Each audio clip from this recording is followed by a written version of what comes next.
Masih seputar serba-serbi Ramadan, Tribuners, warga Ambon berburu takjil di depan Masjid Raya Al-Fatah. Para penjual takjil mulai menjajakan pada dagangannya di sepanjang Jalan Sultan Babula depan Masjid Raya Al-Fatah, Kota Ambon, Kamis 23 Maret 2023. Puluhan pedagang ini mulai berlapak sejak pukul 14 waktu Indonesia Timur hingga waktu berbuka puasa. Pantauan tribunambon.com pukul 5 sore hari, kawasan tersebut mulai dipadati sejak usai salat asar atau setelah pukul 16 waktu Indonesia Timur.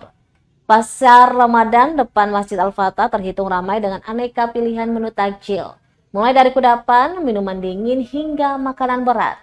Di antaranya ada kue Hercules, risoles, bakwan, terlabu, tarsusu. Ada juga penaku, Black Forest, asida lapis banda, dan juga lainnya. Kemudian minuman ada es pisang hijau, es kepal Milo, kemudian es buah, es doger, dan beberapa lainnya. Pembeli, salah satunya Hussein, mengaku sering datang ke sini setiap kali bulan Ramadan. Dengan berbagai sajian kuliner, harga yang ditawarkan cukup murah, berkisar Rp5.000 hingga Rp15.000.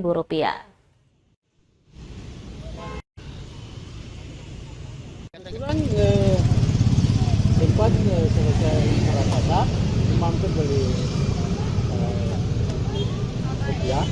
Nah, kebetulan jalan-jalan ke sini untuk melihat kue ini, terus beli.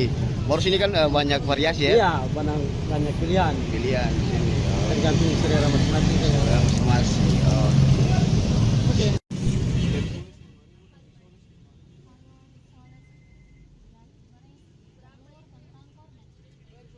Terima kasih sudah nonton. Jangan lupa like, subscribe, dan share ya.